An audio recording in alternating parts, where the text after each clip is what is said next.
The Dillon Danis fight was always going to be one of those fights for me where I didn't really know the outcome. Okay, gentlemen, When I was in the ring, I had a crystal clear plan in my head of what I was going to do in the fight. Warren Spencer has balls of steel. When the bell rang, I felt completely powerless. Language. It's a very good attempt there from Warren. Obviously, I lost the fight. It's very quick. Grapple with the grappler, though. It's going to go bad. It's going to go very bad. It's over. It's over. It's over. It's over. You cannot grapple. So after the fight, in the ring, he came to you and he grabbed your head and he said something to you, right? I'm sorry for kicking you. I don't normally do that. Adrenaline got to me. The reason why Dillon wouldn't come into my world is because why would Dillon? He'd know he'd get smashed by me anyway in boxing. He'd get smashed to pieces by me in boxing. When you lost that night, what happened? Who were you on the phone with? I FaceTimed Andrew with me. I was like, I'm sorry, bro. He's like, bro, f him. Who cares, you G? Like, it's fine. Muhammad Ali or Mike Tyson? Muhammad Ali, he's slick and he can move. He's got a length. The whole thing with Tyson was getting past the first 7 rounds and his explosive energy is gone. How do you feel now? Does it still hurt? Your voice is so powerful that you can bring all these horrible things into reality, that you can do the same with fantastic things. Still sexy at the end of the day, bro.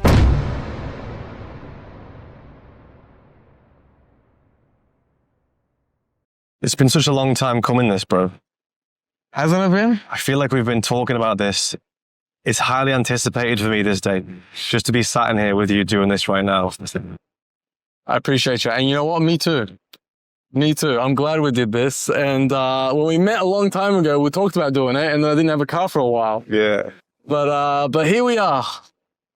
Here we are, ladies and gentlemen. Warren Spencer. Warren the mechanic. I was going to say you still found another use for me in the meantime, didn't you?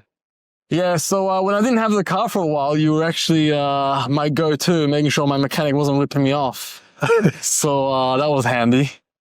So what's going on, Warren? What's the latest, bro? Talk to me. Welcome to Dubai. Thank you, bro. You should move here. I don't know why you're not moving here. You know what's funny that you've just said that, because I made the choice today that I'm gonna get a solid base here. No way. I confirmed it, like nailing the hammer, nailing the coffin, so to speak. I think I'm gonna move here, especially for the winter anyway, just try and get involved, because the energy over here, we always talk about energy as people, don't we? Always say the energy this, energy that, positive, negative, surround yourself with the right people. But until you actually find yourself in a position where you're uncertain about your environment and you face a real repercussion for that, that's when you need to act and make a change. Do you know what I mean? Mm-hmm. A lot of people talk about it. They talk about this environment. Oh, you need to surround yourself with the 3 of the best people you can think of, because you'll become the 4. It's easy to talk about that, but it's something else when you actually action it. You know. What is the deciding factor that made you want to leave UK and move here? The UK doesn't really present anything for me now where I think I can grow. And I'm not saying that from an egotistical standpoint. I'm saying that the ceiling, from a point of, I've hit a ceiling well and truly, but I've also hit a ceiling with regards to my family and the state of affairs. I don't really believe that, I mean, I'm sure my family will be happy there and we'd live a happy enough life there. But as a father now, no one wants to get that phone call one day where something stupid has happened. I went online yesterday, I go on Twitter, I see these random stabbings of people completely unprovoked. I know that's a different place in the world, it's America, but there's still people out there where your family, your child's at risk. And look, I spend a lot of time away from home, bro. So when I'm away from home, away from my family, doing a fight camp, one of my concerns in my mind is like, is my family okay? Like, are they safe? Are they looked after? This is why I try and perform so much from a business world as well, so I can make sure that they have everything that they need. But going back to your point with the UK thing, why did I leave? What made me want to go?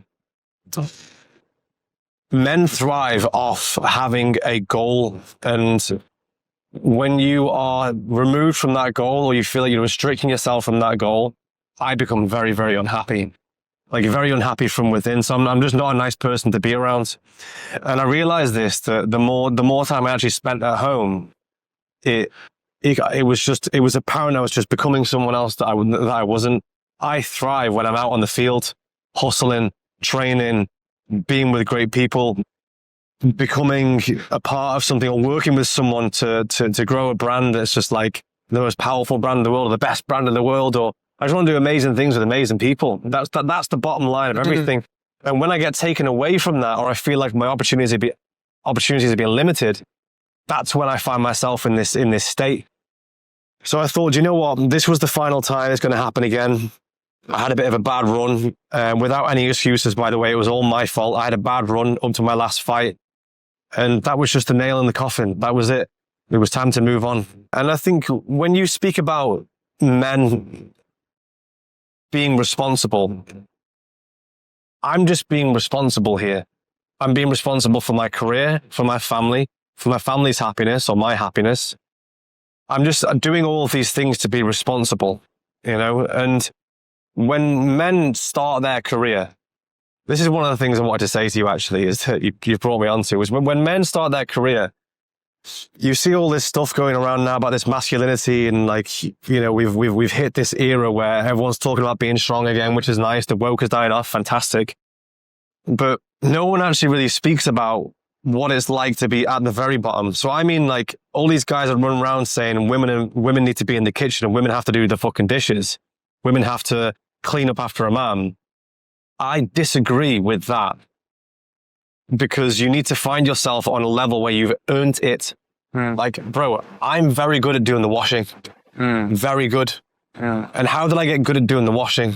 By doing the washing. My house was clean. I used to, when people came into my house and they asked me if they were going to use, can I use the bathroom? But I'd be proud of that. I'd be like, yeah, come in the bathroom. Sure, of course you come in the bathroom. Because I cleaned it with a brush and scrubbed it down and made sure it was perfect. I had a system going. Do you know what I mean?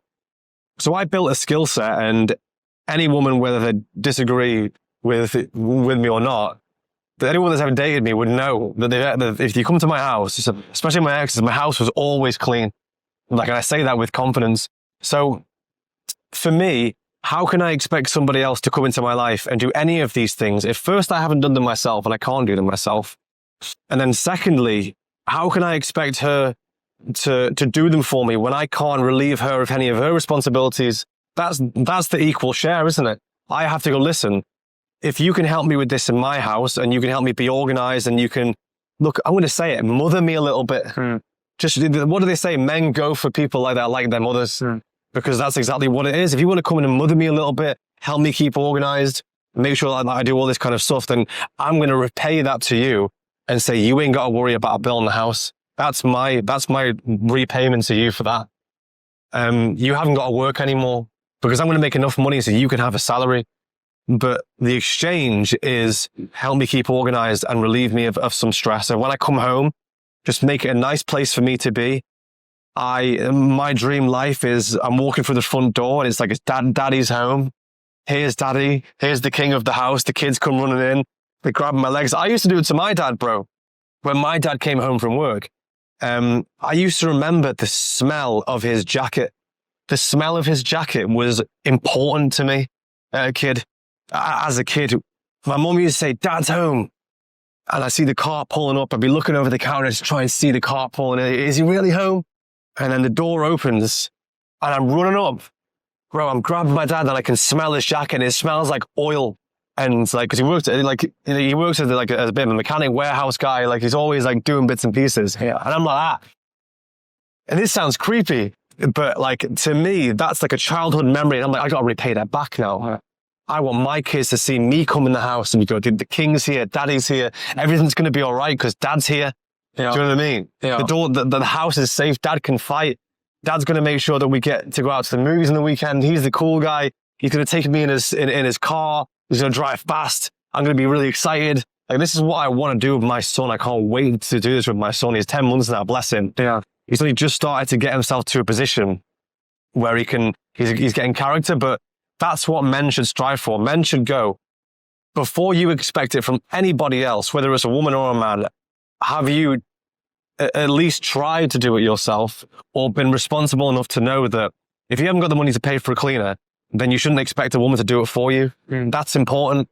If you can't pay for a cleaner, then why should a woman just come in your life and do it for you? Do you know what I mean? And this is where there's a disconnect. There's guys, there's women and men that are running households And women are performing equally as high as a man is performing, which is fantastic. And that works really well. But when you get home, you share the tasks. You have to you're both working equally as hard. As a man, don't be a fat slob and just leave shit lying around the house because your wife's going to clean up after you. Like, you have to just find some compromise. I think that's what it's all about. You got me on a tangent there, sorry. That's all right. No, you're right. I also think there is a type for everyone. There's a person for everyone. So, for example, I've got friends that are like, no, I can't be with a girl that makes money. And for me, I love a girl that makes money because it shows me character. Yeah. It shows me tenacity. Yeah. It shows me that she has a passion for something. I don't want a girl that's obedient like a lapdog. Yeah. Sit up, stand up, blah, blah. I need a character to bounce off of. Yeah. For sure. So there's somebody for everybody. Yeah, right? yeah. There's girls that just want to be a lapdog and don't want to do anything. Yeah. Right? It's just not for me. Yeah. Yeah, it's true because that's not exciting for you, is it? It's not. I don't get stimulated. Yeah, no stimulation. That's fine. My brain's not stimulated, and I'll probably be like, what am I going to talk to her about? That's why I don't date girls under 25. Yeah. Because I just got nothing in common with them. Yeah. What are we going to talk about? Pumpkin patch? Yeah. You know what I mean? Yeah. 35 years old. What am I doing with you? Like, what are we going to talk about? Yeah. Do you know what Dragon Ball Z is? No? Fuck out of there.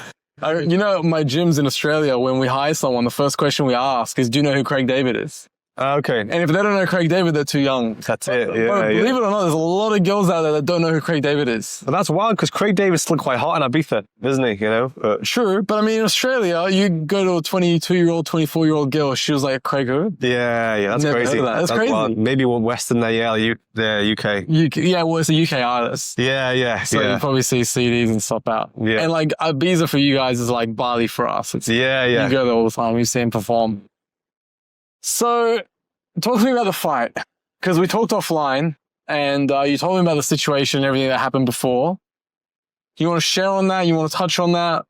The battles that you had before the fight? Yeah, sure, bro. The Dillon Danis fight was always going to be one of those fights for me where I didn't really know the outcome. And the reason for that is because I've had one mixed martial arts fight in my life. I faced a jiu-jitsu guy. The pressure was nowhere near what it was now because my last MMA fight, just to give you some context, was a charity fight about 2 years ago. Yeah, 2 years ago, it was a charity fight where you raise money for charity and get in an octagon and fight a randomer. And this randomer happened to be more based in jiu-jitsu, which was fine. And I had a crowd of probably about 300 people. And you go from a crowd of 300 people to something that isn't streamed. So then your next MMA fight is on a global stage with 800,000 pay-per-view eyes, with the AO Arena completely packed out, which holds 20,000 people. Like, you can't connect them two. And I always said this as a boxer.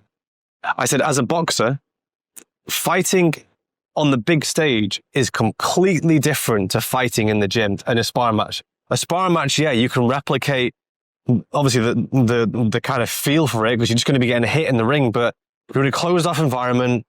No one's going to see if you get knocked out or hurt or damaged. You can stop it at any point, and you're protected. When you're still protected in the ring, but there's a few things that also aren't protected, which is your ego, which is your missus is going to be ringside. And if you get knocked the fuck out in front of your girl, I'm sorry, that just ain't a good look. Yeah. She's not going to think about you the same way again. You think so? Yeah, I think so. Yeah. Really? Yeah, I think so. 100%. Yeah, 100%. So if your girl is on ringside and she sees her husband getting knocked out, you think respect's gone straight away? I think respect diminishes, like at least for a small period of time. And then it's going to be in the back of her mind for a long time as well. Because think about it. This is the guy that's meant to be protecting me. And I've physically watched him get sparked out unconscious. Like, at the moment, like my girl, fortunately, she's seen me fight a lot, but she's never seen me get knocked out. She's seen me be knocked down. I had an absolute war with Aaron Chalmers for my first fight on the big stage, and you can find us on YouTube anywhere. I got sparked to the floor 3 times, like knocked down. My face was split to bits. There was blood everywhere. And I got back up every single time and said, what have you got? Let's go. Yeah. So I know I've got that fight in me. And I also think it's a genetic thing as well. I'm one of those guys that's lucky enough to just be able to take a punch. You know, I got full respect for him, but Amir Khan is the guy they all call the glass chin. Yeah. Because if someone taps him on the chin, he's out, he's down, but then he's also like probably one of the fastest strikers in the world. So, you know, you kind of like, I think we all have gifts. We have to play to our gifts. And that's just one of my gifts. But going back to what we've said with women, I think naturally they just look and they see something. And I don't think it's their fault. I think it's almost a little bit instinctual. Like they're still going to respect you. They're still going to think that you're amazing and you're doing great things. You're moving mountains, all that sort of stuff. But I think something just changes, like chemically just changes in their mind because they're like, this is my protector.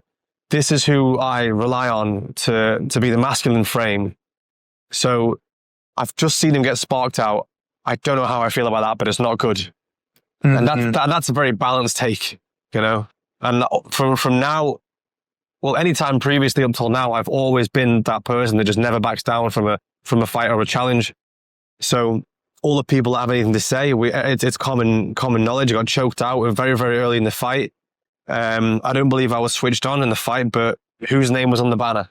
I'm still sexy at the end of the day, bro. Look at me. Look at me. I'm richer, still handsome. We're still out buying steaks. It's all right. Listen, we were watching it and I was talking to the guys and I was like, listen, whatever happens, like he's super successful, good looking guy, young. And on top of everything, he's a fighter. Like he's a professional fighter. On top of him being successful, good looking guy, young, great guy as well. Like a very close friend to all of us, right? Great guy. We can always count on him. On top of all of that, zero ego and a great fighter. Do you know what, bro? Like you were one of the first people I had a proper conversation with after the fight because I turned my phone. I didn't want to know my phone. I didn't want it. I was just like, I was just trying to get away from it as much as possible. I was avoiding it. I had to kind of force you into a conversation too. Bro, like when I got on the phone with you, you helped so much. Like, I mean that from brother to brother. Like you have a way with just saying things as it is, and you're very like calm and logical about things. And you know, when it comes from you, bro, it hit different at the time. I wasn't listening to anybody around me, bro. Just didn't care what anyone had to say. My ego was just like damaged. Do you know what I mean? I was just sat at home like a spare part. Yeah. Well, I knew you were beating yourself up. Yeah, badly, bro. But I'm like that anyway as a person. Like generally, I'm like that. I hate losing. Do you know what I mean? Yeah. But I mean, that's the fight game. If you hate losing, you shouldn't have gone into the fight game because someone has to win for someone to lose. You know what I mean? Someone has to lose for someone to win. But it's the fight game. It's a dirty game. It's a ruthless game. It's a ruthless game. But I say this a lot, bro. Losing feels worse than winning feels good. But winning also feels fantastic, you know? Yeah. It's funny. Do you know Thomas Krallo? No. No, he's a big time trader. He's a big YouTuber. He's Lithuanian, probably one of the most famous people in Lithuania. Mm-hmm. Sorry, Latvia. I mean, and even the politicians message him saying, hey, like, endorse me. Like, that's how big he is. We just passed his house. Okay. On his house, there's Krallo residence, right? Okay. I did a podcast with him. I picked him up from here. And he said, the pain of losing a trade is much more than winning a trade. Yeah, So when you lose a trade and you lose money, that feeling is 100. Yeah. But when you win, it's like 15. It's like, I won, but who cares? Yeah. You know, so yeah, I know what you mean. The feeling of pain, the feeling of losing. But I mean, it's kind of a blessing at the same time because men, we need it. Yeah. Like the beast that you're going to become after this. Yeah. You know? But that's also why it now makes this even more interesting. And it makes it even more interesting because it's become more valuable. We've stamped this as something that has way more value than it even may seem to other people because of the feelings of failure. We know how it feels to truly fail. So now it's even bigger. It's even more important because the risks are higher, aren't they? So for me now, whenever I have a fight, the risks are far, far higher on a global stage because I know I've never lost like that on a global stage before. To even feel what is going through my body, like the lights are on, but nobody's home, bro. Yeah. This is uncharted territory for me. Like I'm sailing into the Antarctica, not knowing where I'm going with this because my body's responding it in a way which it hasn't had to respond to before. But I think these moments make you or break you. And I think this is going to make me. I have good people around me like you tell me I'm a fucking king. Yeah. And I think when you go back with a vengeance then. I think you come back stronger and harder than ever. And I think I'm going to go through everybody after this. 100%. And how do you feel now? How you like looking back on it now? Does it still hurt? Yeah. It definitely hurts, bro. But the pain is very, very important. And I even say this to people that I'm trying to help in my friend circle. Like, if you're feeling like a certain way about something that you've done or a mistake that you've made or something that, like, when you think about it, your heart dropped and it's painful, I say think about this pain and think about why it's there in the first place, because without it, you wouldn't actually have any direction. You wouldn't know where to go. It's a very good internal reminder. And the thing is about pain and failure and fear is that it all kind of interlinks into one. So when you have, like, when you're scared of something and you feel fear towards something, normally you're listening to something in your mind, something that hasn't even happened yet. It's the voice inside your head that tells you that something's going to happen, but it hasn't happened yet. So in reality, fear is just a liar. The voice in your head is a liar, but it's also a very powerful voice, because it's you talking to yourself.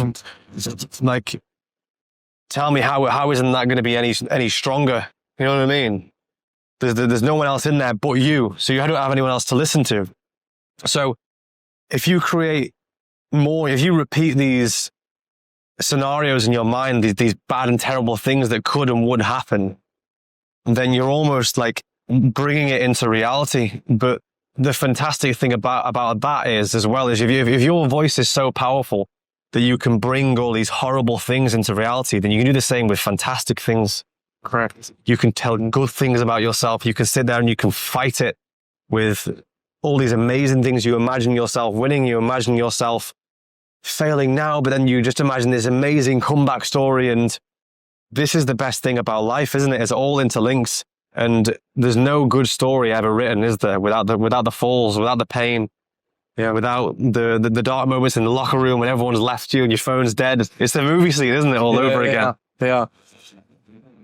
I think I had a psychologist on the podcast, and they said, I want to meet the guy who's been through hell. I don't want to meet like, if we talk about you in this instance, I don't want to meet the Warren that's had win after win. You're just going to become a douchebag like Mayweather. Yeah. But I want the Warren that's been through hell. Yeah. That's died. That's come back. That's rebuilt himself. Yeah. That's the Warren that I want to speak to. That's what I find interesting. Yeah. And it's good because when a winner loses, you want that person to win again. Yeah. Don't you? Yeah. At least the good people do. The good people do. The supporters do, don't they? Sure. Because you want the run to keep going. Yeah. And you find out who's loyal then as well. Yeah. Are you telling me you lost friends because of the loss? I didn't lose friends, but I lost respect. And by extension, probably friends as well. But like, the people that didn't message me, I have nothing against them, because I probably didn't know what to say as well half the time, because it's an awkward situation. But I mean, at the same time, is it really easy to say, chin up, champ, you'll smash it in the next one? It's not that deep, is it? Yeah. Whereas that's why I question the ones, we didn't know what to say, but better luck next time is not a bad thing to say. Yeah. Like, I'm not going to react in a way. I'm not known for being that guy that's volatile and just be like, well, fuck you. Do you know what I mean? Yeah. So I think it's a good way to filter people out, isn't it? Like, when you lose, when you win in life, when you lose, when you win in the cage, in the ring, anything like that, people expose themselves. That's what it is, isn't it? Yeah. Yeah, 100%. People show you who they are in that situation. So wow, so nothing directly, nothing directly where you've lost respect for people saying, look, you through this, you weren't there. No. And what I think about as well in my circle is that there's a very interesting quote that I heard not so long ago. I forgot who said it now, but it goes something like this. It's the blind man that learns to see again. The first thing he does is throw away the stick that helped him his entire life. So when I'm operating in my circles and I'm in an environment where people are helping me, they're doing all of this stuff in my life, I'm taking that walking stick and I'm polishing it I'm sanding it down. I'm making sure that it's got a varnish on there because the walking stick's the one that is helping me. I mean, if I'm blind, I wouldn't be doing it myself, but I'm sure as hell make sure someone else is looking after it, you know? Obviously, the point of when I can see. So that's the way that I see a circle. So if I'm going to be the blind man that sees, I don't just throw away the stick when I get to a certain point. I'm never going to hit a level of ego where I just throw people out of my life, where I haven't analyzed it over and over again. I have to be absolutely certain at this point if people are going to be good for me or going to be bad for me. And all of these different opportunities, these levels that I'm hitting as a person, I'm in the MMA space now. I got an opportunity with the Misfits, the boxing space. Like as I'm hitting these new levels now, I'm watching very, very, very closely. And I'm also a people person. I believe in people, but I believe in people so much, bro, that it's damaged a lot of my business as well. It's also damaged my personal business as well because I give people the benefit of the doubt too much. That's one of my weaknesses. Like that's genuinely a weakness for me. If I was going to get a business coach to come in and try and improve my life, I'd have them on the end of the phone to me saying, listen, get rid of this guy now. If he's showing these signs on this early stage, doesn't matter if he's a nice guy. Doesn't matter if she's a nice girl. Doesn't matter if you're in a relationship with her or a friendship with her. If these are the signs if these are the red flags now, you need to get rid because it's not going to work in the long run. You need people to come in and know exactly what their roles are. If you're a friend and a business person, cool. When you're talking business, don't talk about your friendship or your feelings or anything like that. And it's the same with a woman as well. Like you have to be logical in times like this and like, listen, babes, I'm trying to achieve this. Here's where I need your support. Can we do this? Yes or no? And if there's any friction, any sandpaper around these moments, then I just know now. I know now not from people telling me, because people have been telling me this the whole time. I know now from my own experience and my own pain. That's what I have to do. I have to try and act on things more. When you lost that night, what happened after? Where did you go? How was that night's sleep? How was the next day? What happened? Who were you on the phone with? Walk me through that journey. So when I was in the ring and I was having this MMA fight, I had a crystal clear plan in my head of what I was going to do in the fight. And did you follow the plan? When the bell rang, there's never been a point in my life where I switched off. I felt like I was in a video game, like a simulation, like an actual simulation. It wasn't Dillon Danis stood across the side of the ring. It wasn't even real life. I wasn't even in the ring. I felt completely powerless. And I think we touched gloves and we were moving a little bit and Dillon hit me with a jab. I think it was just a jab. Like I felt like a jab hit me in the nose. And that switched me on for a brief second. Like, because I returned instantly with a jab and an uppercut. I threw a shot then. But then from that point, I completely switched off and just relied on some kind of instincts. When I was saying this, I had one post-fight interview and I said this, like instinctually, when I see a problem, I just run at them. Do you know what I mean? I just run at the problems. That's what I did. Although he's a problem, just went straight for him like a crazy madman. What white belt professional boxer, I think this is going to be a great idea to shoot on a multiple time jiu-jitsu black belt world champion and just the stupidest thing ever. But again, when you lose logic, you revert to instincts. When you lose instincts, that's it. It's done. So obviously I lost the fight. It's very quick. I can't really remember much of what was said after that. Dillon was kind of nice about it. He was listening like I'm sorry about it, because I think he kicked me. Once he choked me out, he kicked me, then got up. No. What he did was when he stood up, he put one foot on you and he jumped off you. Yeah. Okay, something like that. Yeah. He like it was already over, and then he put his foot on your stomach and he bounced off. Okay. Yeah. So I didn't even know what it was. I couldn't even feel his foot. Yeah. At that point, it's adrenaline's going. I don't know what's going on. So I get up and I remember just thinking like, get me out of here. I was like, just get me out of here. I don't care about any post-fight interviews. Like, I don't care about anything that's going on in the corner. I let Dillon have his moment with his, respectfully, you have to let him have his hand raised. And then I just got out of the ring, went straight out to the back. I just ignored everybody. Everyone was like, oh, it's fine. I ignored everyone, got into my room. And I just sat there and I picked up my phone and I FaceTimed Andrew. And I seen Andrew Andrew Tate. Yeah. I seen Andrew Tate, and I looked at him, and he was just smiling at me. He was like that, and I was like, "I'm sorry, bro." And that's like that. It just kind of came out of me. I was like, "I'm sorry, bro." He's like, "Bro, fuck him." He's like, "You hit him with a couple of good shots. No one cares about his shitty win. It's gay anyway. Yeah. Like, Yeah. who cares? You're a G. Like, it's fine. Yeah. Like, you'll be okay." Yeah. No, obviously Andrew's a friend of mine, but like when I spoke to you and you picked up the phone to me and I'm having this conversation with you, I respect you at a level where it means something to me. Now, this isn't just an ego thing. This is like, you know, when you say, "I want to meet the Warren that's been through all the shit. He's died and come back to life." I know that you've been through stuff. I know you're successful. I know that you have your own business, you have your own empire. So I respect you. So it's different when you have a conversation. And then on the night, this sounds shallow. I just didn't respect anybody. I was like, if any of you motherfuckers say anything to me, I'm not listening. Because I was just like, you can say I was like in a bit of a sulk. I was just like angry, pissed off. Like I didn't even get to show 0.1% of what my capabilities are in MMA that night. And it was all my fault. So I'm in the room and I have the call with Andrew. I put the phone down. I'm texting Tristan as well a little bit, just because he was watching it as well. And he was like, "I don't know if you could hear me shouting," but I was shouting in the background when you were FaceTime Andrew, like, "Jiu-jitsu is gay anyway." And it's not, jiu-jitsu is not even real. Like, forget about it. Do you know what I mean? So good. And when you have that support from the boys, Marcel as well, Rory, all these guys, when you have that support. Not Nigel, though. Yeah. Nigel just complains every time I got to Dubai. I was like, "You didn't call me 2 days you were in Dubai. You didn't bring me. Fuck you." It's the same shit to me. It's the same shit to me. Yeah. But no, again, Nigel isn't excluded out of that as well. I had a good conversation with Nigel on the way back from a night out. But Nigel, like, I don't know, like I felt like his son. Do you know what I mean? Like Nigel's having like the father son. Like we had the conversation. Yeah. Well, he's 50.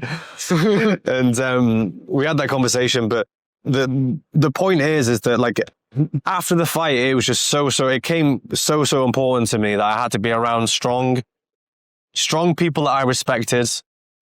Was just like all I wanted. And I stupidly spent 4 or 5 days at home alone, moping around. Obviously I had my son there, I had baby mama there. It's the worst thing. I had my son's nanny there as well, or Nana there, and look, they're great, and like they said some things to me, and this isn't like me saying I disrespect them at all, because I do respect them. Like my baby mama is fantastic with my son Romeo. Like my nana, or her nana, is nana as well. Her mother is fantastic with Romeo. Like I couldn't. Right. They're the best ever when it comes to mothering my son. You know, I couldn't ask for anything more. They were super supportive with the fight camp, and they did a lot for me to take up the weight. You know, with responsibilities for him. But again, my thing is that I've made sure I've done my part as well. Anything they need from my side is good. But it was just.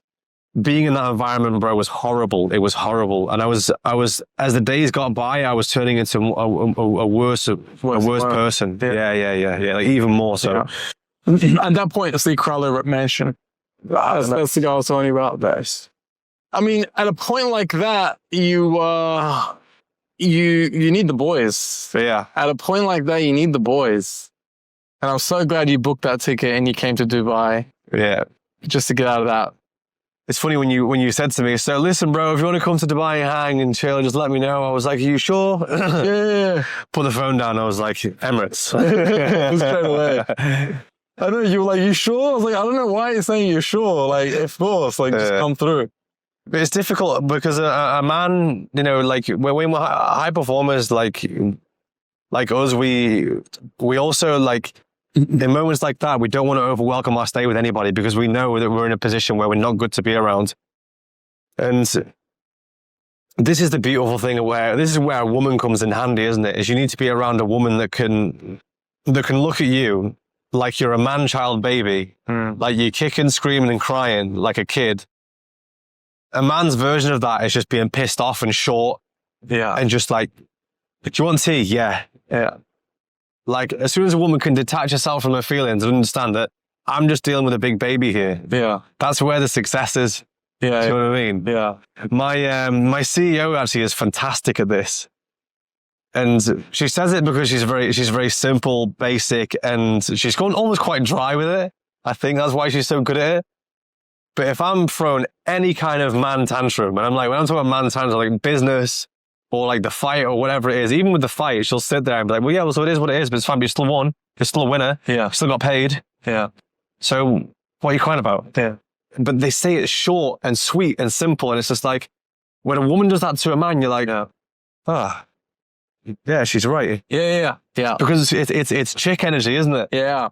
No, listen, a woman's intuition is not to be fucked with. It's legit. Yeah. A woman's intuition is legit. Yeah. So many times I'm like, you're a woman. You don't know what you're talking about. I'm going to do this. No. I don't have a good feeling about this. And then she was right. Wasn't a good idea. I shouldn't have done that. Yeah. Yeah. But at the same time, I needed to learn the lessons, right? So it's like, it is what it is. You have to make your decisions based on the information that you had at the time. Well, it's certainly not a problem, is it? If you're in a good circle where you have good women in your life that are supporting you and saying, yeah, go for it. I think it's a great idea. But then something still goes wrong. It's not the woman's fault. Yeah. It's still your fault. Yeah. But then you have to analyze everything else that you could have done wrong. Yeah. Yeah. How do you feel now? It's getting better? Yeah, it's getting way better because I haven't really had a lot of time to sit down and speak at length to someone about it. I mean, obviously I have you and I have this podcast now, which has made it a whole lot better just speaking about it in the open, because it's been an internal battle, because it's been on replay in my mind over and over and over and over again, to a point where, like, That's not healthy. when's this curse ever going to stop? Because I'll be doing something, I'll be busy, and then I'll stop and I'll start thinking about it. And bro, my body just starts to freeze. And I'm just like, I'll just drift off. Do you know what I mean? I'll be like, I'll stop having a conversation with someone. I'll go make some food. And while I'm making food, it all comes back again. It's like, it's like a curse. Yeah, do you know what I mean? Man. It's like a breakup. Yeah, exactly. It's like a breakup. Exactly. Just like a breakup. That's a perfect way of explaining it. Yeah. You're just going to have to weather the storm at first and then just get through it. Yeah, yeah. And I spoke to, funnily enough, Roy Jones Jr. called me after the fight. And he was like, listen, man, I heard you've been through some stuff with this. And I know just how lonely this sport is and what it does to a fighter, because he's been through it himself. And he understands what it's like to lose and to lose good people around you and to not be in the right circle. And like, it's a slippery industry, bro, when you got people in this whole fight space that, you know, they're in it for them. And he's like, just so you know, if you ever want to text me, if you ever want to call me, I don't care what it is, just do it, because he's like, I can listen to any fighter that's going through a hard time, because I know exactly how painful it is. And then when he was saying this, it was like resonating with me, because I couldn't quite understand what was going on in my body. Like I felt a bit misunderstood. Do you know what I mean? Even around the house, I just wasn't the same person. I was like, why is this happening? There's lots of questions just kept appearing. And in my mind, I was trying to just escape it all. When the reality of it is, I just need to be around the right people that just knew. And we're like, look, bro, it's fine. Look, I've been here before. This is where you are now. Don't worry about it. But when you're around, respectfully, when you're around your chicks or you're around women or that haven't been through the fight and they're just talking about your emotions all the time, then it hits differently. So it's having a good balance, isn't it, as well, which is the best thing. 100%. You need to be around the boys. You need to be around the guys that have been through it as well. Because listen, everything you've been through, like hundreds of thousands of people have been through it before you. You know, way before you. Yeah. So you're still a champ. What's next? What's next? I'm gonna use this pain. I'm gonna use this energy that I've got, and I'm gonna channel it into the boxing, and I'm gonna run through every little mushroom in the division when I get back. I am gonna cream cracker everybody. That's what I'm gonna do. When are you back? I'm gonna start, I think, potentially in November. There's a card there that's in the background in November. December the 3rd, I think it is, or the 2nd. So you're doing back-to-back? Yeah. November, December? Yeah, no resting. And then there's also another one in December. So I'm talking 3 contests in 2 months. Okay. On a global stage, a professional level. That's where I want to go with it. Are you going to have to cut? What weight? Yeah, I think, well, this fight, as you know, I was speaking to you about this. I came in around 13 kilograms heavier than my last fight. Yeah. Which is crazy. To change sports and go up that amount of weight categories Insane. is complete madness. Like, no, I would probably say no one's ever done that. Yeah. Like a boxer, especially, well, no, I know 100% no one's done that. In the crossover boxing space, there's no boxer ever to jump into the MMA space, go up 4 weight categories and face a multiple world time jiu-jitsu champion. Like, it's never happened. Like, 100% never happened. But I'm going to stay at this weight now. I'm enjoying this weight. It's like 82 kilograms, like light heavy, or like cruiserweight is nice. But I think I'll go back down to like 75, like super, like super welter. I think that's like that's quite nice. Yeah. And to be honest with you, mentally you're a lot stronger now. Yeah, yeah, You're a lot stronger mentally now than before this happened. yeah. It's true. Yeah, it's true. Mental strength only increases, doesn't it, when you get broken down and you have to build yourself back up again. Correct. I think I posted a quote the other day. It was something like, when when you want to be the guy that has it all and has all the responsibilities and all the fame and all of the legacy, he's got to test you first and make sure that you're capable of that. Yeah. Because he's like, okay, if I give you this, you're going to break. Yeah. Correct. So before I give you it, I need to make sure you're not going to break. Correct. So here you go. Here's your first loss. Let's see how you handle that. Yeah. And get ready for the next. Yeah. Get ready for the next thing I've got ready for you. Yeah. Yeah. I think they say God won't take you to what he can't take you through. Yeah. You just condensed what I said. Yeah. You just made I just gave you the long form. Horrible way of saying it. Well, I actually nearly forgot. I nearly forgot what I was saying. It kind of reminds me of those games you used to play. You know, you used to play Sims Yeah. or Roller Coaster Tycoon. You Yeah. build a random, perfectly So wait, called place. Dillon Danis, after the fight in the ring, he came to you and he grabbed your head and he said something to you, right? And Yeah. he just apologized for stepping on you? Yeah, he was like, listen, man, I'm sorry for kicking you. I don't normally do that. The adrenaline got to me. It was just a reaction. I'm not like that, bro. Like, I'm sorry. He was very apologetic about it. And I understand. Bro, if I'd have got up and Dillon friggin' punched me, I genuinely wouldn't have cared, because I've been around the fight game long enough to know how it feels when you win, or how it feels when you get to a position where you've worked so hard for something and you've won. You know, the guy had a lot of pressure on him that night, whether he liked it or not. He had a lot of pressure on him. He had a guy, a young punk like me, that was coming at him with this crazy level of confidence. Yeah.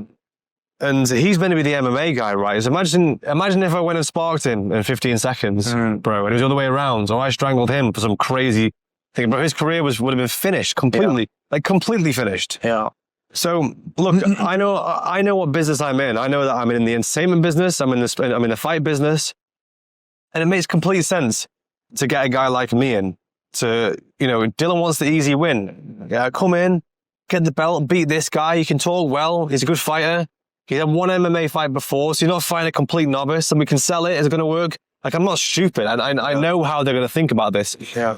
But at the same time, for me, I'm like, are you sure you want to let me in there? You want me to fight this guy for real? You want to let me in there to fight this guy in 4-ounce gloves? I'm knocking people out in 10-ounce gloves, and you want me to fight him? I'm like, that's dangerous. I'm the fighter here. Yeah. Like, so the business brain is going, I see what you motherfuckers are doing. Yeah. The fighting brain is going, fuck you. I'm going to fuck you up. Like, do you know what I mean? Yeah, of course. So there's a lot of things going on here, but I think if you can see through that and you can understand the game to that extent, it's going to make you very successful in any, especially the fight business. Muhammad Ali demonstrated this fantastically. He knew that this is when people had 4 TV channels. He was world famous. Without any Instagram, there was no TikTok, there was no phones, no nothing. Most recognized man in the world. Bro, and everyone knew about him. Why? Because he was an entertainer. He knew how to speak in these riddles and everything was poetic. He was that good at it. People were resonating with him because they're like, this guy just speaks in a way where I don't know why I'm listening to him, but I am. And everything he's saying is making sense. And these predictions that he's doing, like if you want to make if you want to lose money, bet on Sonny. Like all this stuff he was doing. He's like he was captivating people. He was the first G. Yeah. He was the first G. Yeah, the first ever top G. Yeah, the first ever top G. Yeah. Muhammad Ali was the king of it. And so when all of these fighters now that are coming to the sport and they're saying, I'm just a real fighter. I don't need to talk. I don't need to entertain. I don't need to do all this shit. I'm just going to go in there and the hands are going to do the talking. And I'm like, bro, you're missing 50% of the business model. Yeah. How are you going to go attack a business model with 50% of the formula? How are you going to make it work with 50% of the formula? Yeah. You need your entertainment factor has to align with your fighting ability. And here's the funny thing. The guys that have mastered the entertainment factor now in this world will still get paid more than the guy that spends 100% on the fighting because it's about bums on seats and pay-per-views. Correct. So where's the formula? Let's move on time and talk about Conor McGregor. What did he do? We don't need to say anything about Conor McGregor because we know exactly what he's done. Yeah. Do you know what I mean? And by the way, this goes for every industry. I've got a friend of mine who owns a trading platform and he says, the affiliates that I have that send traffic to my trading platform, the ones that you actually will follow and the ones that you actually will make money with, if you follow their signals, they have no viewers, no followers, well, very minimal, right? But the ones that go, oh, I just bought a new AP, just bought a new Rolls Royce, just bought a new... They've got hundreds of thousands. And he goes, and they can't even trade. Yeah. They're not even good at trading. They're just flex trading. Yeah. And they've got hundreds of thousands of people following them. Yeah. But the guy that can actually trade, it's boring. He wears glasses, sits on his little desk and goes, guys, Fibonacci's saying this, or we should start a long position this. And it's got less people following the guy that you'll actually make money with. Yes. Agreed. So, entertainment. It all comes down to entertainment. Humans are sheep. People are sheep. Yeah. They want to be entertained. That's it. Yeah. And entertainment is lead generation. Yes. Isn't it? McGregor, Muhammad Ali, they're generating leads. Yeah. That's all they're doing. Yeah. How do I get this guy interested in me? Whether I can fight or not is irrelevant. I could probably, I'm telling you now, I could probably talk my way through the next 4 fights, lose them all, and still somehow get invited back because I'll think of a way to entertain them. Yeah. Yeah. Do you know what I mean? Do you still have love for it?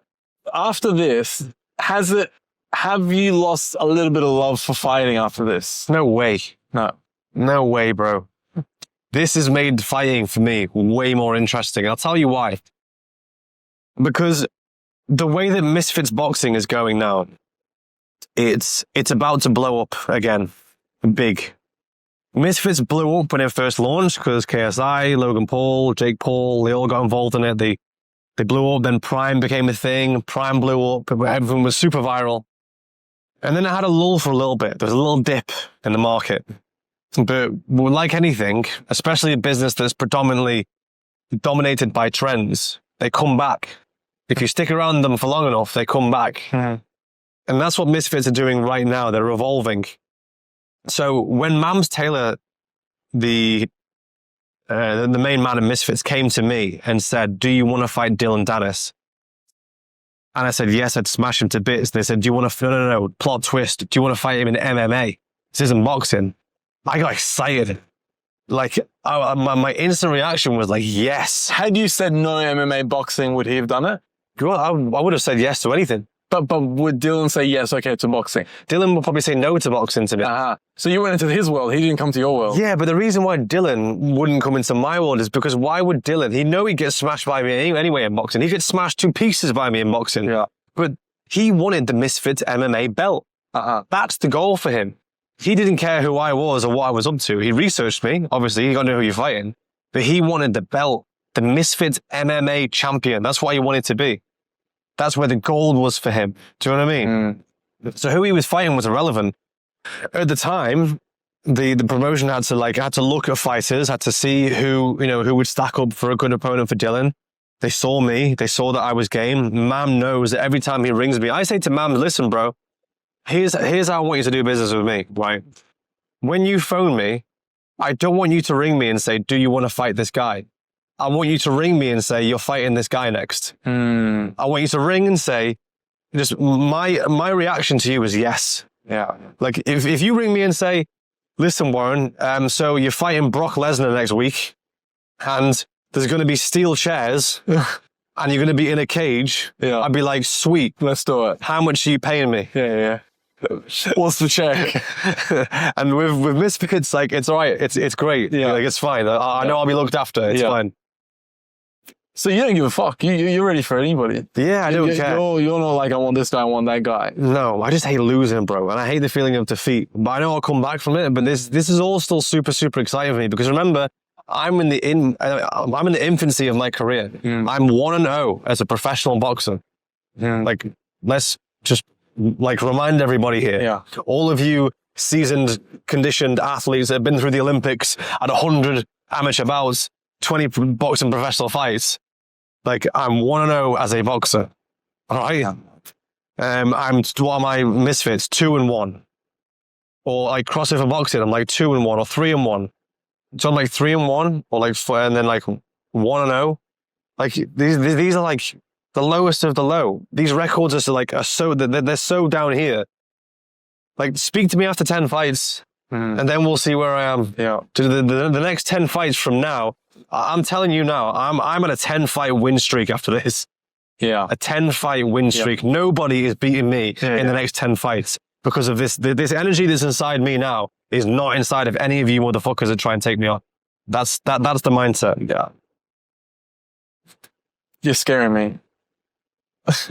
You're scaring me. I'm a nice guy, bro. Turn it down. I'm a nice guy. Do you want to talk about your team? Because you fight your whole team. Do you want to talk about that? It's a difficult situation for me to talk about right now because it's all very fresh. It's all very new. But a week before the fight, I went into my group chat. And this is common knowledge now. I went into my group chat and I said to the whole team, guys, I'm sorry, but it's clear to me that I care about this way more than you guys do. The level of importance and opportunities that are presented within this space isn't being recognized, so I'm out. I'm sorry, I'm done. I'm finished. And I waited a few days. It got to fight week. It got to Wednesday in fight week, just before the press conference. You know, a couple of my team members, my coach reached out to my baby mama and, try and speak to Warren. He's obviously lost his head. We want to get him back on and all this sort of stuff. But I'm the kind of guy where consistent mistakes have to happen before I then start believing that there's arrogance or there's something else involved here. That there's other intentions that are out of my power and I need to do something about it. So that's all that was. I'm not here to make any excuses, bro. I lost the fight fair and square. Dillon had exactly the same opportunities that I had to win the fight. And he won the fight because I didn't sort my own shit out and get my head right and do everything else like that. That's my fault. Do you know what I mean? So I can't take anything away from my team and how and where I've got to where I am now because of the help of my team. And my boxing coach in particular as well. Nick, he brought my boxing level skill, to a place where I never thought it could be. I never asked you, where did you get the mechanic from? So when the mechanic first came about as a brand, I believe when you try and build a brand, anything to do with branding, it needs to be believable. And for something to be believable, you need to have some kind of track record or experience and whatever it is, or it needs to mean something to you personally, like a deeper meaning for people to be bought into it or to understand it, So the mechanic simply comes from, I used to be a mechanic when I was a kid. I say a kid. I used to be in the garage with my dad. He fixed up a motorbike. So we didn't have enough money to buy a brand new motorbike. He fixed up a motorbike from scratch. And he used to be a motorbike mechanic as well. So one day he's driving through down a farm field way in the Isle of Man. And he drives past this field and there's two motorbikes in the field on the floor, just like this. And there's grass growing through these motorbikes. Like they've just been sat there Years. for a long, long time. Yeah. So Dad, being a motorbike mechanic, clocked them straight away. And he drove past a couple of times and they just weren't moving. So we got to a point where he went into the farm, spoke to the farm owner about the bikes and was like, what's happening with those two motorbikes there? Like, is anything going to happen or like what? The farmer was like, nah, it's just junk. 10 quid, 10 pounds, they yours, take them. So he was like, oh, sweet. So then he comes home one day and I kept saying to my dad, like, I really want a motorbike. He's like, son, it's impossible. Can't afford one. Like, are you for real? Do you know what I mean? It's just not achievable. So he comes home, he's like, I want you to come to the van. Opens the back door of this van. He pulls out these two motorbikes. And one of the motorbikes was just a frame. It wasn't even like, there was no engine in it. It was just a frame. One of the bikes that he pulled off the back of his van was just a frame. There's no engine in it. He said to me, as a kid, I must have been like, 7, 6, looked at these bikes. And I was like, there's no way on God's earth that this is ever going to run again, ever. Wow. Like I looked at it and I was like, I wasn't excited. I was like, Dad, why did you bring the junk home? Wow, it was junk. Yeah. Rusted and everything. As I'm looking at these guys on TV, Jeremy McGrath, Supercross, whatever, like with all these flash bikes. Yeah. And there's nothing in my youthful mind that can look at this and go, this is ever going to work again. Yeah. And little did I know how gifted and talented, intelligent my dad was at restoration when it comes to bikes. So you can imagine as a kid, I'm in the garage every day with him. He'll go to work, get home from work, meet me at home. I'll get in the garage with him. He'll work right up through the night on the bikes with me. Pass me the spanner, hold this, hold that. I'm sitting there watching him night by night. And I don't know how much time went by. It must have been a few months went by. And it came to the day where the bike was completed. So every single nut and bolt, it was painted beautifully. It was a completely different bike. And he made one functional bike out of two broken ones, which is what made it even more impressive. Do you know what I mean? He got all the good parts off one, swapped it all around, changed the engine pieces about, and like, he's just a master at it. And it was there, painted in red, and it had a blue seat. And the way that he finished the seat was hilarious. He got a raincoat jacket, like a stretchy raincoat jacket, and cut the arm off of the raincoat jacket and stretched it over some foam. Oh, no. And then, like, folded it and, like, stapled it up, and it looked great. Like, it looked really good. And then he puts that on the seat, and it's done. So we're in the garage now, and he's like, right, kick the pedal, son. So I'm like, what? No, we're like trying to kick this motorbike over.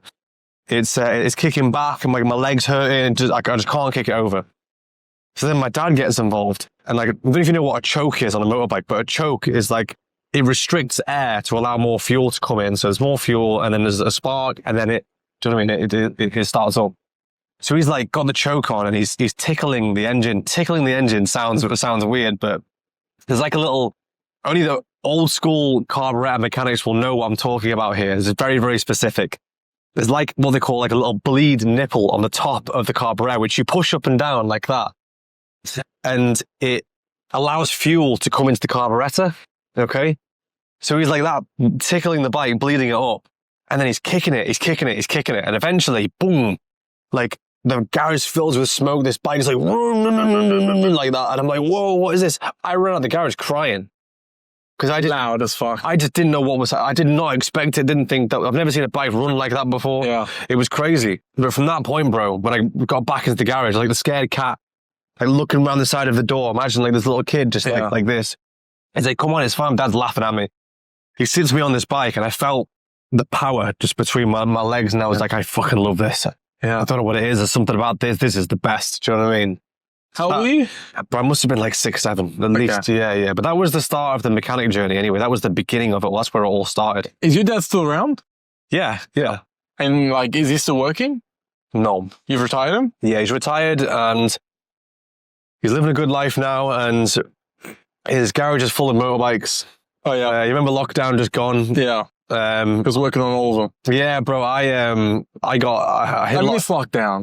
bro. I miss lockdown, dude. Lockdown was great, but I was sat in my dressing gown. I think it was like 1 p.m. I was drinking a bottle of wine. Yeah, that was amazing. I think we should have a lockdown every 5 years.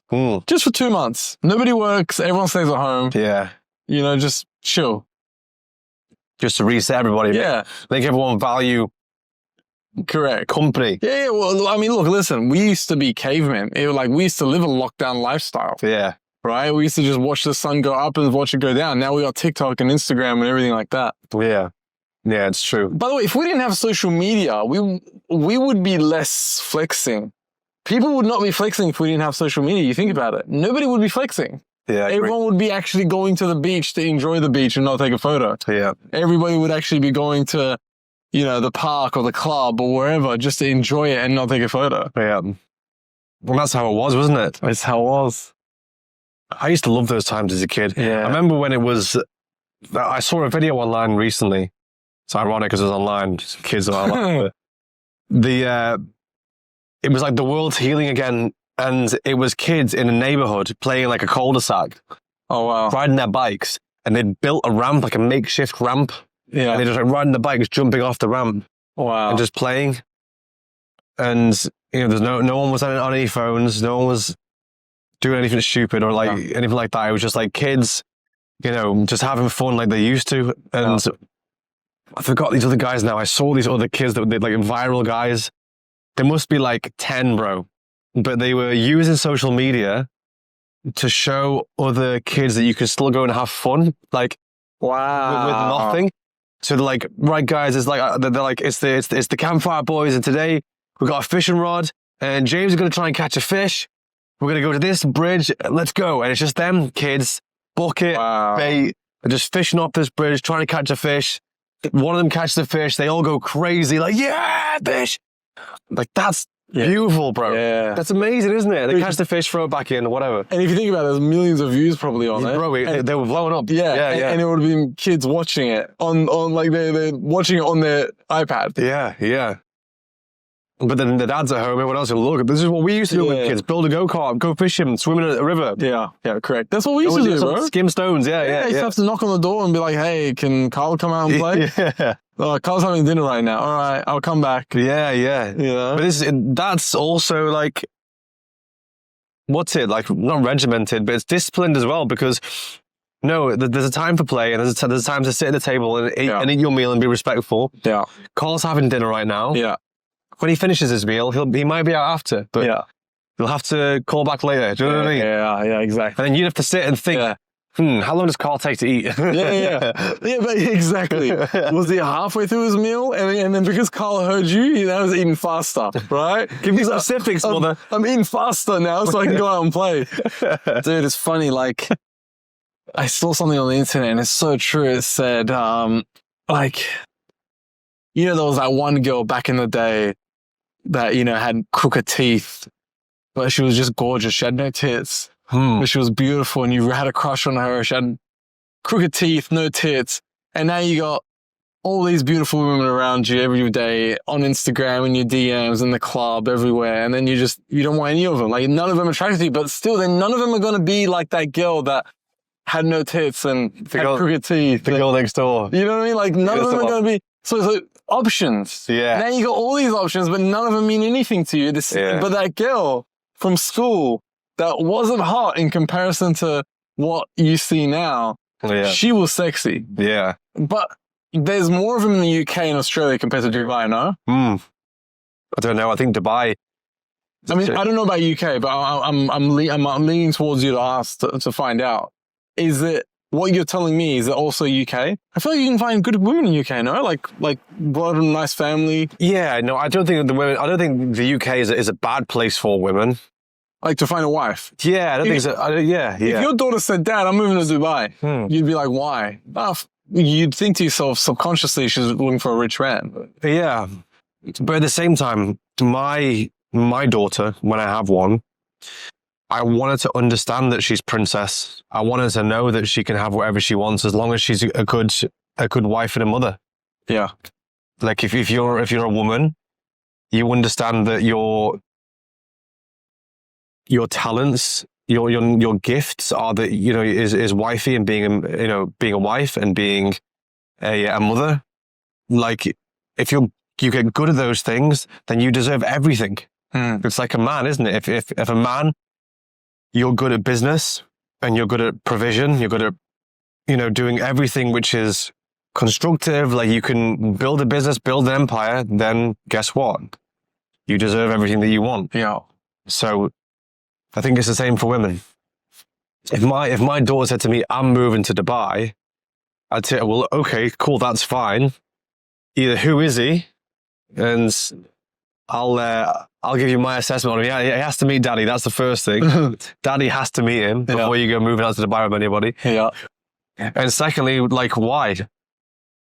Like, because if you're going to go on one of those crazy missions where it's like you're going to go and find yourself and go and work for a corporation and a business and, become a boss girl, then like, I just think personally that you're not going to have a good time. I think you're going to get, for a lot of stress. You're not going to find yourself in a happy relationship because men aren't going to want to compete with you.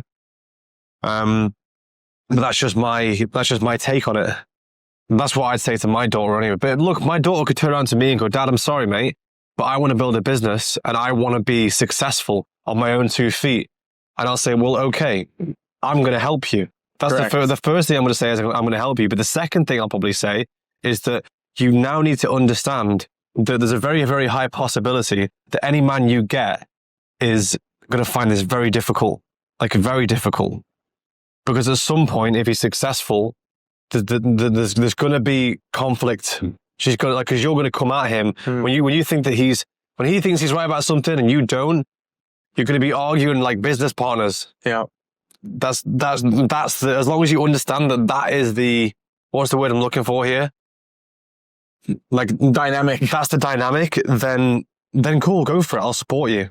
Yeah. Who's the greatest boxer of all time? The Mechanic. No, I'm joking. The greatest boxer of all time. The greatest boxer of all time. Who's your personal favorite? I mean, the first thing that comes to mind, obviously, is Muhammad Ali, but before that was Rocky Marciano. Rocky was undefeated. What, 47-0? Yeah. He was something like that. Yeah, but do you know what? The reason why I like Rocky Marciano is because he was just a scrapper, bro. Yeah. He was like, fuck all your sports science boxer shit. Yeah. You put Rocky Marciano in a pub, he's destroying everybody. Do you know what I mean? Rocky Marciano or Mike Tyson? Who would win? Probably Tyson. Really? In the heyday, yeah. Muhammad Ali or Mike Tyson? Okay. That's an interesting matchup. Peak. Both peak. Oh. Prime. Muhammad Ali. Really? Because I like to think he's slick and he can move and he can... But also he's got brains. He's got length.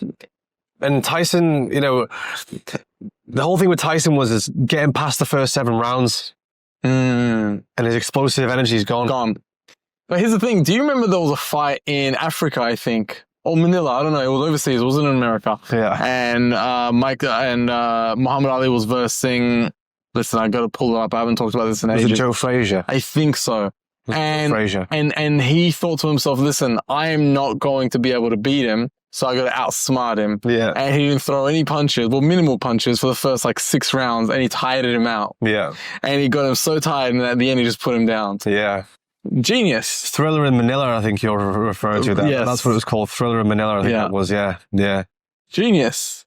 Hey, you're Filipino. Yeah. You're Filipino heritage. Yeah, that's it. Thriller in Manila. But it's Do you speak it? No. Tagalog is the language, no. But I've got, it says Pacentia on the side of my neck here, which is patience. I struggled with patience when I was younger. I still struggle with it today, actually. Don't we all? When you want it now. 100%. Yeah, I mean, in the Quran, they have a saying where it's you can only shear a sheep twice a year, which means you have to wait for the sheep to grow its wool. You can't force the sheep to grow the wool faster than it's able to. Okay. So you can only shear a sheep twice a year. So you have to be patient. You have to wait and we'll let it happen. Yeah. That's kind of how the meaning to it all was. So yeah, man, I mean, it's good to have you back in Dubai. And I can't wait to see you come back from this and bounce back from this and And it's going to be amazing to watch. It's going to be knockout after knockout. Yeah, I believe so, bro. Thank you. It's a pleasure to always to come back, and thank you for making this a home for me. Yeah, of course. Of course. Like, you know, when they say home is where the heart is, home is where your boys are. Yeah. What's your relationship like with your boys in back home? All right, yeah, good. I mean, I don't really hang out with them as much as I used to. I've got friends from way back home, like in the Isle of Man. They came to my fight, but I'm talking like 4 guys or 3 guys. They're just like, Got it. Because I'll tell you something. People are like, don't you want to move back to Australia? And I was like, why? And they go, what about your friends? And I was like, I've got closer friends here in Dubai. yeah. Isn't that weird? Well, yeah. I've got closer friends here in Dubai than I do in Australia. Yeah. Somewhere I was there all my life. I don't know what it is. I mean, nobody here went to school together. Yeah. And then it also attracts the greatest minds. So then, you know, everybody here has done something successful, has got a knack to them. So we all kind of mold. And, you know, if you're a scammer and if you're not a nice person, you're going to get caught out pretty quick. But all the genuine people kind of connect straight away. Well, I could argue that I respect you more than your old friends. Because your old friends know you as the loser at it. Yeah, it's true. Sure. Oh, no, I remember him when he was a kid. Before all the glitz and glamour and the Maybachs and the businesses, he was just some fucking dick. Yeah. And I liked him when he was him then. That was him. That's all I know him for. Yeah, I don't want him to change. So there's no respect. And until that person maybe walk into your life and sees the fruits of your labor, or like, you know, just sees you in action, or something happens. Yeah. You're still going to be that guy. Yeah. I remember when he was a kid, and he's just like, you know, just fucked up all the time, or something like that. Like they just remember you for that, and they don't want to remember you for anything other. Yeah. But I met you, you're a G. Yeah. You met me now, the built up version. Exactly. After all the mistakes. So therefore, I respect you more than they do. Yeah. True. Very true. I've got one great friend, but that's like day one. We did so much shit together and stuff like that, you know. But then everyone else, obviously, as you change, when you go to a different frequency. I mean, you know, they say when you fly at a certain altitude, when a bird flies at a certain altitude, an eagle doesn't know whether it's an eagle or a pelican or whatever it is, you know, because it's at the same altitude as that. So obviously, when you go at a different altitude, you got to leave people behind, unfortunately. So I want to know, is that kind of how? Because I mean, you've had all this success and fame and all this, you know, in the ring and everything like that. Did you have to leave people behind? Do you know what, bro? Like I said it again, the blind man that sees, the first thing he does is throw away the stick. I always think about that. I swear to God, I always think about it. Yeah. Because if someone asked me now, based on your experience of having a family and having a baby, what advice would you give me? I would then turn around and say, well, you need to keep Nanny happy. That's the first thing. Because baby mama's going to go through it. And she's never been through it before, especially the first one. Everything's going to be out of sync. Her body's going to go through like a very, very traumatic thing. And she needs a support system. And unfortunately, as a man, you can't support her in a way which Nanny can. Yeah. Because Nanny's been through it. Yeah. She put the door on the planet in the first place. She's the one that's protected them and provided for them. So I would say you need to nurture the people that are around you. You nurture your family. To me, Nanny's just as important, or almost just as important as the mother, because they work together as a team. Yeah. So any of my success, I'm going to channel it through them, and they deserve it. That's fine. Yeah. That's cool with me. Yeah.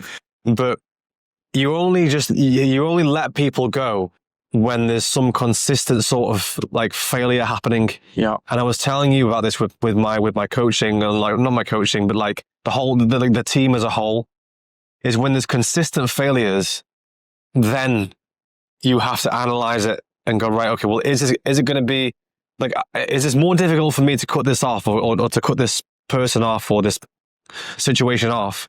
Am I thinking too much about how they're going to feel? Or am I prioritizing my business and my personal life? Which one is it? You know, you're a successful fighter, and obviously everybody knows you as a fighter, but nobody knows the business side of you. Let's talk about the business side of you for a second. What do you want to talk about? What business you're in and how you got started? Well, the reason why I'm in a really fortunate place right now, bro, is because when I first decided that I wanted to do something in the fighting industry, in the fighting game, I understood from a very early point that it's a poor man's sport. Boxing, anything MMA fighting especially, it's a poor man's sport. And I'm going to have to go through a lot to make it to anywhere near the top, especially with the amateur stuff, especially with the professional boxing side of things.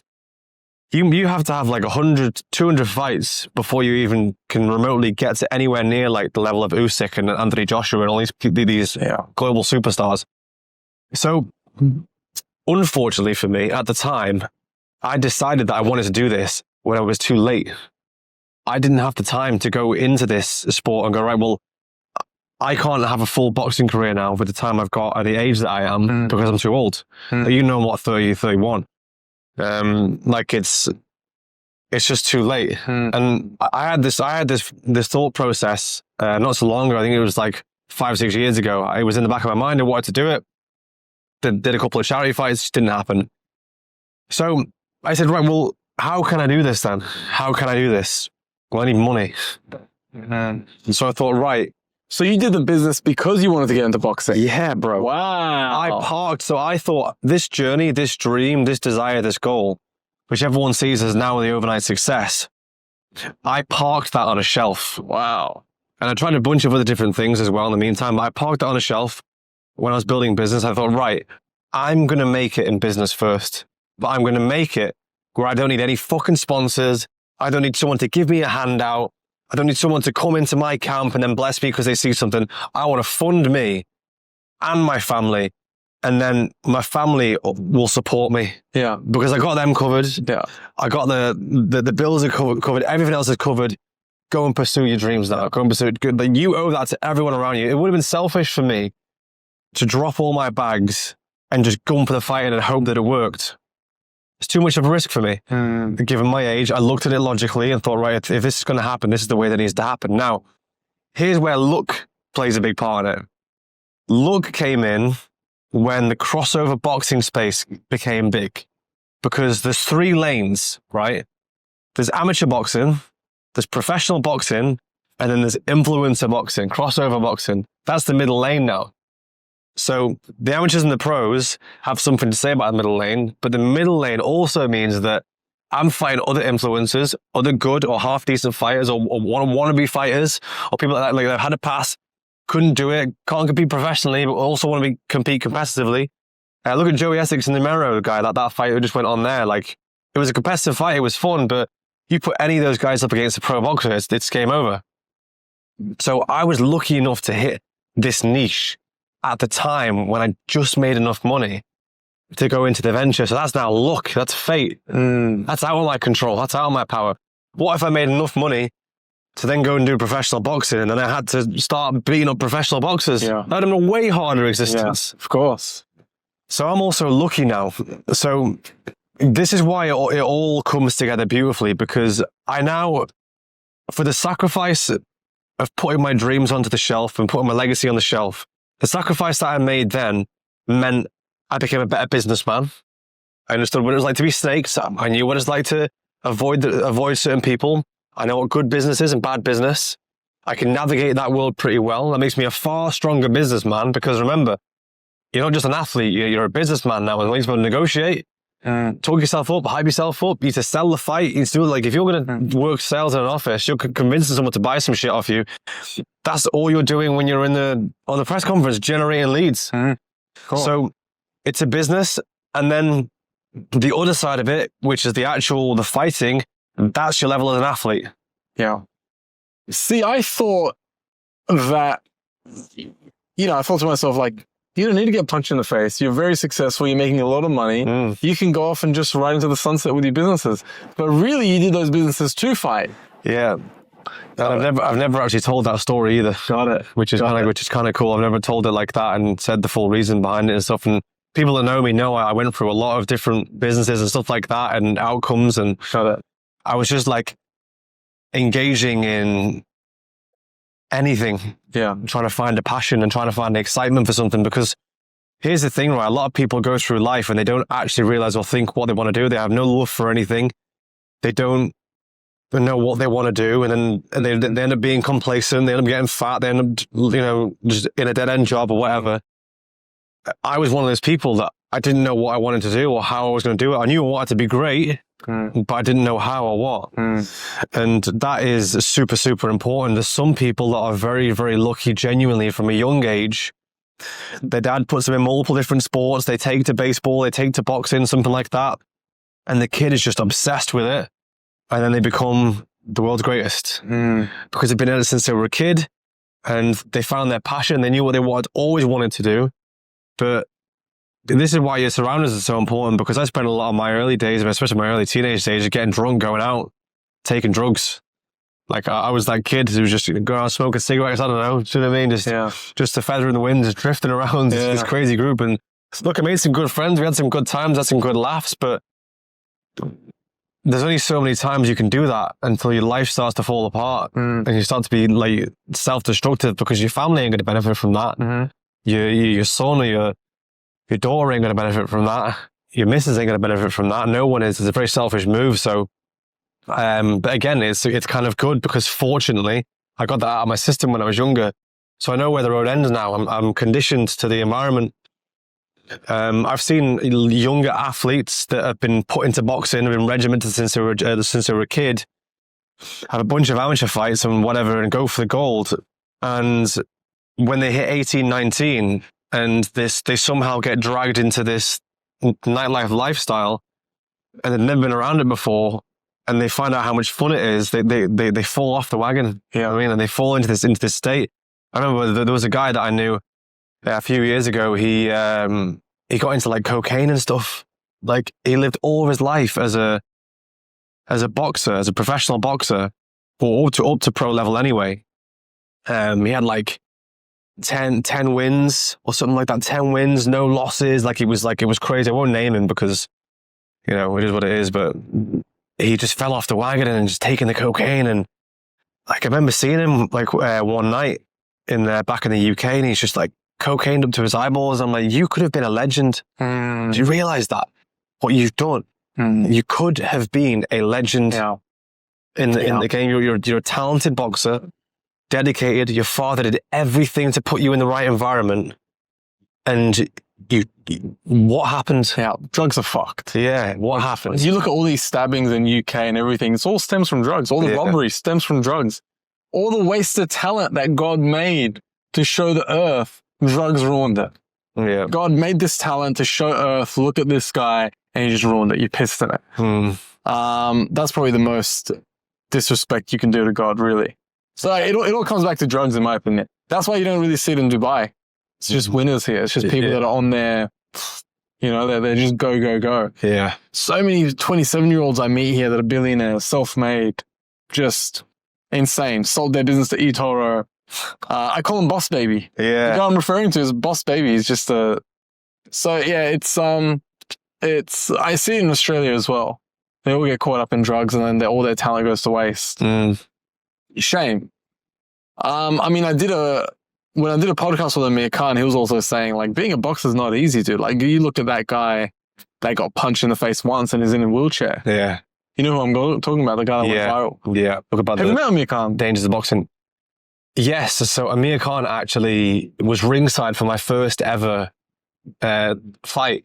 No way. Yeah. Where? On the big stage here in Dubai. Aha. Yeah. When I told you before, I had that 3-round war with Chalmers. Yeah. He was ringside, and to be fair, he was like, "Bro, you had a war in there, bro. Like, fair play." Have you met Pacquiao? No. You haven't met Manny Pacquiao? I'd love to meet. Oh, bro, come on. You two would be Filipino boxers. I know, bro. Unite. I know. Filipino boxers unite. Yeah, he's a guy that I'd queue up for a picture with, bro. I'll be honest. I've seen him. There's not many people, really. Yeah, I've seen him. He was staying at Paramount Hotel and had an apartment there. Yes. And he was in the lobby and he was just walking and he had like all these Filipino ladies around him just like following him. And he's such a nice guy, bro. I didn't speak to him. I didn't stop him to speak. I just kept. I took a photo of him actually. Yeah. But he was taking a photo with someone, so I just took a photo of him and I was like, holy shit, it's Manny Pacquiao. But dude, he's solid. Yeah. He is solid, dude. he's just a great guy though as well. He pumps his money into charity, builds schools, builds houses, resources. Like he just does great things with his money, bro. Yeah. All right. So, see you in November.